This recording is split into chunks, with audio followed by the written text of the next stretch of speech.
everyone. Welcome to the Safe House, brought to you by the SafeHouse Initiative. I'm Jeff Edwards, co-chair of the SafeHouse Initiative, and your host for today's podcast. We have a very exciting program for you today. Welcome back to our summer special series about the 10 most common flaws with incident response. Alex's guest today is Israel Bryski. Welcome to the Safe House, Israel. Why don't you tell our audience a bit about yourself? Well, thanks for having me on. Appreciate it.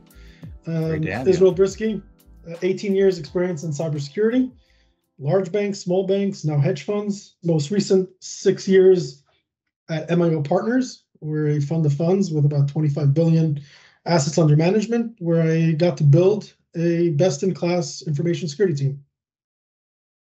Well, again, welcome to the Safe House. We're really excited to have you for your first time. So let's have fun. And hey, Alex, my co-host for the summer, why don't you take on over? And thank you so much, Jeff. And thank you so much, Israel, for being here today. And what we're going to be discussing is the inadequacies of external third-party engagements within an incident response plan. As we've seen over the last several weeks, we've been talking about how companies don't even have a plan in the first place, how some companies lack the ability to define the different roles and responsibilities within their different teams and organization structures, all the way over to how some companies or some incident response plans build their incident response plan in silos. So they have multiple response plans. Each one of those response plans have no coordination or cross-functional collaboration between the response plans. And then in week 5 or week 4, depending on how you look at it, we went into the inadequacies of communication strategies. And then last week, we went into the legal side with Stu Penensky, talking about the neglecting of legal engagement and regulatory compliance within an incident response plan. And now we're going to go into the inadequacies of external third-party engagement. So thank you, Israel, and looking forward to discussing this with you on this topic. So we know that no organization has all the expertise and resources to combat all of cyber incidents out there. So what would you say is the most important thing with regards to engaging third party? Like, who would you say is the most important people to communicate and collaborate with? So before I get into exactly who best to collaborate with and sign contracts with retainers, I just want to point out something you said earlier about companies bringing in expertise. So it really depends on the size of the organization or size of the client. So MIO, we're about 240 people, relatively small security team. So we're going to be heavily reliant on external third parties for specific expertise.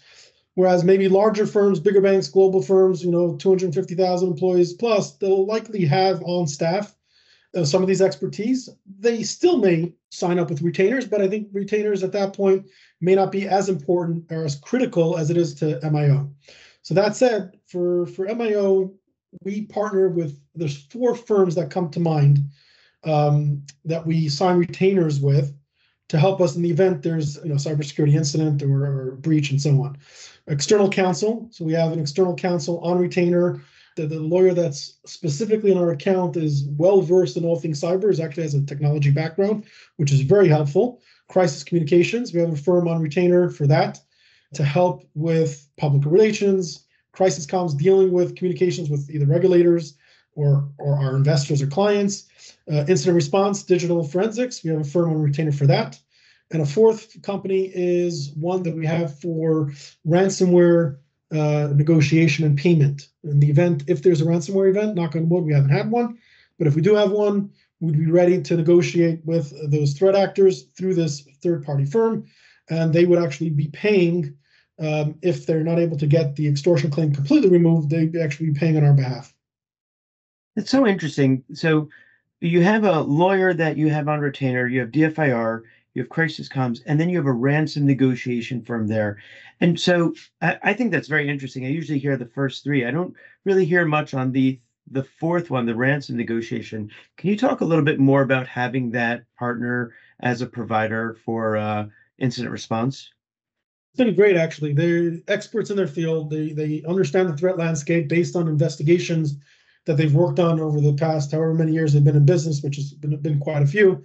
So just having them at my side, not just having them ready in the event there's something that goes wrong, but even as a proactive way of bringing them in front of senior management. So when we did a tabletop, we could talk about that in a bit, we actually had all these 4 firms on the same Zoom call with our board and senior management as a way, well, twofold. One is show senior management that we have the expertise at hand, we have the right people in the room in the event something goes wrong, we have the right decision makers or the people that help us make decisions in an informed way because we have the expertise, but also to actually simulate an event where we would have all these people in a room when needed if something goes wrong. Having this firm, they offer proactive services as well, where they have like a state of the union type address for senior management about ransomware, what's been going, what types of ransomware threat actors they've been dealing with, and then types of events that they've been brought in to negotiate. And it's been very eye-opening for senior management to hear. I've been talking to them for a while about this, but actually hearing from experts that are not part of MIO that deal with this daily was eye-opening for them to really see the entire ecosystem from a threat actor perspective of, threat actors have budgets too, and they have managers too, and they have going through all of that and the sophistication, of how they execute the attacks. It was really eye-opening for senior management to get the buy-in that we needed to build out the plan, build out the program, and get, these contracts and retainers set up. It's very interesting. And coming from that field, it's amazing to see that organizations are thinking deeper than just the forensics and the legal. We're going even further to go to crisis communications and ransom negotiations with that cyber threat intelligence background as well. So what would you say to a company that hasn't built out retainers or third-party engagement yet? How do you think people should strategize that communication, who they should partner with? How do they know which is the right partner? What questions should they ask? Well, they should speak to peers, speak to friends in the industry, find out the names of the companies that they're using and why they selected them. So you don't have to spend all this time doing due diligence. We have the benefit of being affiliated. We're a wholly owned subsidiary of McKinsey & Company. So some of those, there are overlap. Some of the vendors that they use, we used, and some of them were net new for us. But yeah, definitely speaking to peers. If you're part of an industry group, like we're FSISAC members, as an example, some hedge funds are ATEC members. So reach out to they all have mailing lists and find out what others are using and the why behind it. And how to select one over the other. Just have conversations with them, speak to these vendors, find out the kinds of cases that they worked on in the past. So let them share some war stories. And I think that will give you the confidence on whether they know what they're talking about or not. You want them to have experience in the field versus an upstart that, that's just, maybe still wet behind the ears and they don't have the experience just yet. But yeah, I think the peer validation is very important. And I think that would give you the comfort direction of which vendors to actually look at. They may say, we talked to 5 vendors. Of the 5, 2 were really, really good. We ended up selecting one over the other. Here's the reason why. But I would suggest looking at these 2, and I would take that to the bank. I would talk to those 2. That would save me probably hours, if not days, of conversations that I didn't have to have with the other 3 vendors. That's very, very amazing to hear. Like the communication between the community, having that ability to go out to peers and speak with them and hear their points as well. And for everyone to know, the field of cybersecurity and incident response, everyone's working the same exact work. And to see that people are even supporting that from different organizations that are in competition with each other, they're still there to support each other in times of crisis. Just one other note, what I would suggest is if some of the listeners are not in an industry like financial services or different industry, you could simply just reach out on LinkedIn, find anybody that has a similar title as you, could be in the same industry, different industry. You'd be surprised if you reached out to 10 folks, you'd probably get 2, 3, 4, maybe even 4 people that would respond to you. If you frame the question, be very specific what you're looking for. We're all in the same fight. We're all fighting the same threat actors, regardless of industry. So reaching out with very specific questions or seeking advice or even mentorship, you'll be surprised at the response rate that you'll get from other CISOs or security practitioners. So even if you don't have a built-in network or a membership like FSISAC or ATEC, doesn't matter. Just go ahead and reach out to folks out of the blue and you'll get a decent response rate. I think that's amazing how well connected. I know you're very connected into the field and how much you communicate and collaborate and mentor others. You've been a mentor of mine for over a decade, and seeing the relationships that people have, even though they're in competition with each other, it's amazing to see how much they help each other too. To go on to the other side, Israel, are there any red flags you should be looking for when communicating with external parties and selecting the right provider? So again, I'm gonna probably beating a dead horse at this point, but I'd say the red flags would come from my network, because that's something I would specifically ask for of the peers or folks that I reach out to. But when talking to the vendors directly, I mean, I would ask them to give me an example, right? Walk me through a recent incident that you worked on, or let's say for comms, for crisis communications, right? The first thing I would ask them is, you probably have templates of a data breach communication that you'd post publicly. Can I see that template? And if they're waffling a little bit, or they don't have a template that they're willing to share, that's a red flag. That's their bread and butter. I would expect them to have something ready to go for various types of incidents that you could then customize. Once you're a client, you could customize, because it's the last thing you want to work on during an event is figuring out the wording and figuring out the exact words that you want to say versus what you don't want to say, because you can have bigger things to work on. Having a template probably cuts away 80% of that work. Of course, there's different, the things that are specific to the event that you're experiencing.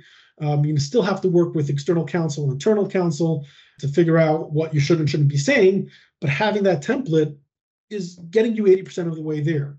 That's the last thing you want to have on your mind during an event. So if they say they don't have templates, that's a red flag. I wouldn't do business with them. Amazing to know that. My last question of the day, and if Jeff, you have any questions, feel free to add on anything from here. How would you say is when an incident happens, you said tabletops before, when you're doing those tabletops, are you engaging your external providers to ensure they know what they need to do during an actual crisis? Yes. So it depends the purpose of the tabletop. For the most part, tabletops, there could be an aspect of showing senior management, showing the board that you got this, you know what you're doing. So there's some prep work that's involved, right? So before setting up a tabletop, you'd walk through the scenario, the story injects, or the things that are going to happen during the scenario that you're going to discuss, the key decisions that would have to be made. So there is some orchestration that you're doing ahead of time. It's probably gaming the system a little bit, but again, it serves the purpose of telling senior management, showing them that you know what you're doing.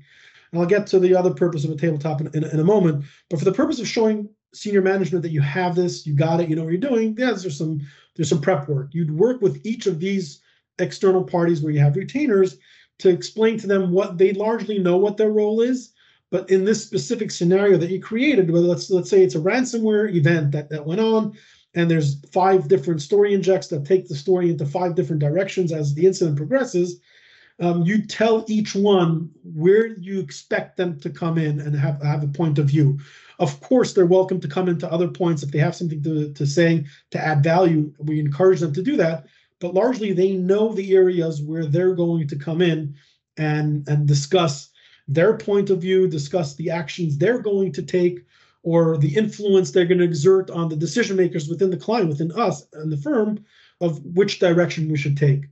The other purpose of a tabletop is to actually play through the scenarios to find out maybe there's some decision points that you have not thought about. We came up, for us, there were 8 distinct decisions that had to be made during a ransomware, which could be extended to any malicious software that spread throughout the organization. From something as simple as who actually declares that there's an incident going on, who actually makes the decision that there's a breach, and that's usually very easy. That's a legal thing. It's not the CISO. Who makes the decision to pay or not pay a ransom. So we really went through these big decisions that we felt were important to know ahead of time, and built out a RACI chart. So who's responsible for making the decision? Who's accountable for actioning this decision? Or I'd probably have that reversed. Accountable is the one that makes the decision. Responsible executes the decision. And then, who's consulted and informed. We have named roles, not the named individuals, but the roles that are in each of those decision points, who's the R, the A, the C, and the I in a RACI chart. So the idea is it's very clear going into an incident, and of course you train on it, you practice it in your tabletop. That way, when there's a real incident and we're in a war room, it's very clear. Okay, you CEO, you need to tell me based on what's been informed by our forensics team or the team that's involved in negotiating with the threat actors. Do we pay or do we not pay? They may make the recommendation based on the initial touch points with the threat actor, even though our plan says we pay. But they say, we know this threat actor, we've worked with them in the past, and we've got it down to, they're asking for $5 million. We could get you a deal that's going to cost you $50,000. So just wait, don't pay just yet, hold on. So that's the kind of expertise that we're looking for from these retainer firms and the value add that they'll bring in during a tabletop, but also during a real incident. It's really amazing to know. And having that intel background and being able to provide that over could really change the whole dynamics of a response effort and engagement. I have experience in that from my side, and knowing that you're going through that in the tabletop exercises and going, here are the 3 or 4 different possibilities or variations. What you do is you now make your brain think in a completely different way, because threat actor incident response for cybersecurity incident response is very different than, hostage negotiation. And I like to compare it to this, but in this case, when you have even a business email compromise, the idea of how you're going to collaborate on that between your teams, maybe not needing the ransom negotiator team, but you're going to need the intel team from that perspective and engaging them on getting info on maybe knowing what else there was to take place in that incident for a business email compromise, whether it's wire fraud or other fraudulent business email compromise, different variations of it. So threat actors look to change it up a little bit, and it's good to be on your heels, to be able to think on your toes and know that you have a plan that has all the different variations of different ways that this incident could take place, even the worst case scenario where nothing is available and you potentially need to negotiate with them. So thank you for providing that information, Israel. Sure. And the one thing, that I'll mention is, tabletops are great. It gets you in the right frame of mind, or as close as possible to how a real incident, but don't fool yourself. It's not the be all end all. Real incident, which I did not have to go through yet. And I'm sure over the next, 10, 20 years of my career, I probably will go through an incident, a large scale incident. It's going to be chaotic. And the idea is, as a security team, a security practitioner, is try to create as controlled chaos as possible, right? I can imagine when an event happens, I'm going to get bombarded with questions from internal senior business leaders, even though the plan states very clearly there's going to be a bridge and there's going to be a communication channel. We'll update everyone on the hour and top of the hour. It's not, if the CEO is reaching out or the CRO is reaching out, the COO is reaching out, you're going to have responses. You have to take that into account while you're dealing with the forensics, while you're dealing with all these vendors, and you didn't even stop the bleeding because you didn't even finish triaging and figuring out what the cause is and what the incident, how bad this is. You need to take all that into account. The pressure is going to be immense, and I keep telling my team, and I hope the listeners, you do this as well, is talk to your team, set those expectations that it's not going to be as cookie cutter and as clear cut as a tabletop. It will be chaotic, and the idea is let's not burn out. We need to make sure there's proper rotation within the security team so people can take a break. I've heard stories, people burning out, spending 3 days, no sleep, no food in war rooms, and it's not good for your your mental health, your regular health. What good are you to the company if you can't function properly? So taking all those into account is really important prior to an incident. Don't wait for the incident to come to that realization the hard way. Jeff and Israel, I'm dealing with a few incidents right now, and the words that you just said were the words I said to the IT guy who went 24 or 36 hours straight inside their data center trying to restore the business. And I said, you need to go to sleep. We have others that you can offload your tasks onto, all the priority tasks, and let us support you. You can't help us if you're exhausted. You're going to make a mistake and the business can go down again. And so I actually told him to offload all of his tasks onto one of the other restoration teammates so that he can get sleep. Even though he knew everything, he went into a block and went fully straight for almost, I think it was like 36, maybe even 40 hours. And we made him go to sleep. And I think it's a very important point here that you should have teams and shifts during these incidents, business email compromise, all the way to network intrusions and we'll talk more about this, or we could have talked more about this in the roles and responsibilities a few weeks ago. And we're probably going to talk more about this throughout the next few episodes as well.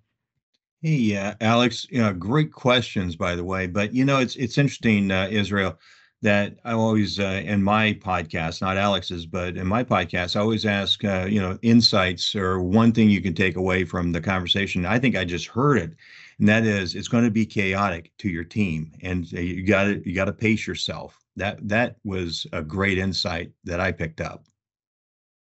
Yep, and it's easy to overlook it. It's something that, listen, we all want the business to thrive and survive through an incident, but you're no good to the business if you don't take a break. We tend to get into hero mode, which is good. We want to save the business as much as possible, reduce downtime, reduce impact. We want to send a positive message to senior management that this is where we add value. This is why we're here. This is why you employ a security team for this exact reason, right? So we want to make sure we live up to that, but know your limits and make sure that the team is properly cross-trained so that if I'm reaching my limit, I may be making bad decisions if I'm hangry, I didn't get enough food, or if I didn't get enough sleep. So empower the people on your team and give them the ability to grow and take that responsibility, that they can offload that from you if needed. Well, Israel, thank you so much for joining us here at the Safe House. I hope it's the first of many times you'll join us on the Safe House. And Alex, great job as always. But hey, we're in the middle of this. We're really rocking down the road this summer. So what's coming up next week? Next week's Flaw is going to be another really big one. It's going to be how to ready your response plan for today's cyber attacks. We always have the new incident coming out, the new 0 day. How are you always taking your response plan and always updating it for that next attack? So we're going to have some really good folks coming on that time. Maybe we'll have one person come on, and I'm looking forward to that one to talk more about it, Jeff. It's going to be really exciting. Well, I tell you what, thank you so much, Alex, and Israel. Again, welcome back anytime. It's been a real pleasure.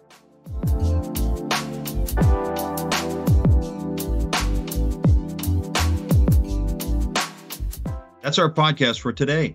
I'm Jeff Edwards for the SafeHouse Initiative. Thanks for joining us, and remember, be safe, be resilient, and be kind to each other.